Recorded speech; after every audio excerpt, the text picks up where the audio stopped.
signature de contrat de don pour la première série des micro-projets approuvés par Tokyo pour l'année fiscale 2012-2013. Ces organisations locales bénéficiant du programme l'aide sous forme de dons aux micro-projets locaux contribuant à la sécurité humaine APL. Contribuent depuis déjà des années à l'amélioration des services de base au niveau de leurs champs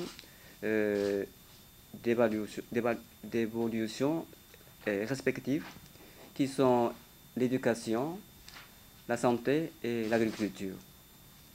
Il s'agit des petites sœurs missionnaires de l'Immaculée Conception évoluant à Hanche, du mouvement paysan pour l'avancement la zone d'Iribu et évoluant dans la routine bonite.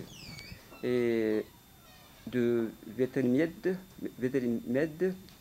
dont la laiterie bénéficiaire évolue à Bon Repos. Et de organisation santé populaire évoluant à Montreuil. L'école Notre-Dame de Saint-Esprit et tous les petites sœurs missionnaires de l'Immaculée Conception. Il s'agit du projet de construction de l'école Notre-Dame de Saint-Esprit, lequel le projet sera financé à l'auteur de 145 381 $ américains. Par la réalisation de ce projet, nous implémenterons une construction répondant aux normes parasismiques de 6 nouvelles salles de classe, remplaçant ainsi la structure désuète et surtout dangereuse actuelle. Nous sommes très honorés d'être du nombre de ceux qui bénéficient des projets que le gouvernement du Japon accepte de financer. Ce projet de reconstruction de 6 salles de classe à l'école Notre-Dame du Saint-Esprit à Hinche offre un environnement propice à l'épanouissement des élèves dans un cadre sécuritaire. Nous sommes bien reconnaissantes pour le support financier que le Japon offre dans la restauration de ces salles de classe. Investir dans l'éducation, c'est investir dans l'élément pivot, multiplicateur et le plus dynamique de la famille et de la société. La reconstruction de ces salles de classe permettra à notre établissement d'offrir une structure d'accueil appropriée pouvant encadrer le maximum de jeunes qui frappent à nos portes depuis environ 50 ans. Nous sommes très fiers de travailler comme partenaire avec l'ambassade du Japon dans la réalisation de ce projet éducatif. Investir dans une école, c'est construire un pays. Et nous en sommes convaincus que l'école Notre-Dame du Saint-Esprit à Hinche répond plus que jamais aux besoins d'une nation qui souhaite ardemment marcher d'un pas assuré vers son avenir. Nous saisissons donc cette opportunité pour remercier de tout cœur le gouvernement du Japon qui nous a prêté main forte par son appui financier dans la mise en œuvre de ce projet éducatif. En ce jour, nous pouvons nous réjouir du pas déjà franchi.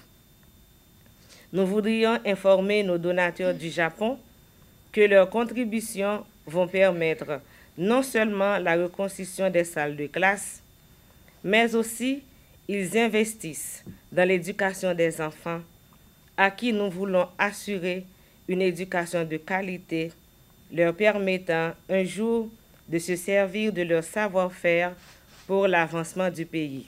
Ces contrats permettent aux laiteries, particulièrement la laiterie de Bon Repos, d'approvisionner en produits laitiers 57 écoles, soit plus de 20 000 enfants en lait. Ce partenariat démontrant l'appui du gouvernement haïtien et d'autres partenaires étrangers au programme Lait à Gogo constitue de réelles perspectives d'augmentation. Seulement une cinquantaine d'écoles sont approvisionnées sur un total de 800 écoles. Par sa position d'unité de recherche et de formation, par son histoire qui inscrit son existence dans le patrimoine de Vétérimed, cette unité doit gérer un système de force. Il a réussi à maintenir un équilibre, mais certainement au prix de grands efforts. De plus, par le rôle d'accompagnement des autres laiteries qui lui est dévolu, elle possède un rôle polarisant local indiscutable, mais sa taille la met en cause vis-à-vis des enjeux et des attentes du dispositif actuel du réseau. Quoi qu'il en soit, la laiterie est dans une bonne dynamique économique et sociale qui mérite cependant d'être soutenue et développée.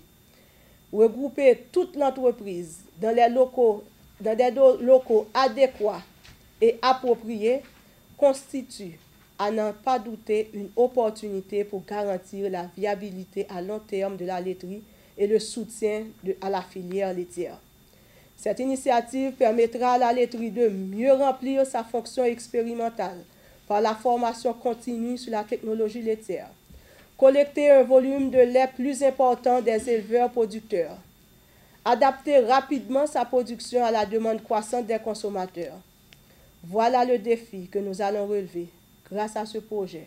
La construction de cette unité de soins maternels-infantiles que finance l'ambassade du Japon va nous permettre de continuer notre politique qui consiste à lutter contre cette affaire de tel type de soins pour telle catégorie de la population et tel autre type de soins pour une autre catégorie, mais plutôt des soins de qualité pour tous, indépendamment du niveau socio-économique, la provenance ou les croyances. Au nom de l'OSAPO, au nom des 37 297 habitants, dont 16 959 enfants et 9 367 femmes en âge de procréer, représentant la population cible de ce projet, je dis merci au peuple japonais qui, en dépit des difficultés du moment, continue à tendre la main aux plus vulnérables tels que nous. Aider, c'est beau, c'est grand. Tendre la main aux plus faibles est louable, mais le faire en respectant sa dignité est pure noblesse. Ce don fait au centre de santé de Rousseau n'est pas uniquement sien, mais aussi un don fait à l'arrondissement sanitaire de Matheux, qui, depuis 2 mois, a vu toutes les institutions sanitaires devenir un grand réseau sous la directive du docteur Noël Francisco, à qui je dis un grand merci pour son dynamisme et son esprit d'équipe. Grâce à son travail, la région de Matheux est en mesure, avec ce système de réseau, de fournir des soins de toutes sortes à la population sans que cette dernière ait à se casser la tête. Nous voulons assurer l'ambassade que ce projet sera un modèle à suivre dans la dispensation des soins de santé à la population. Nous allons nous atteler à cette tâche, redoubler même de vigilance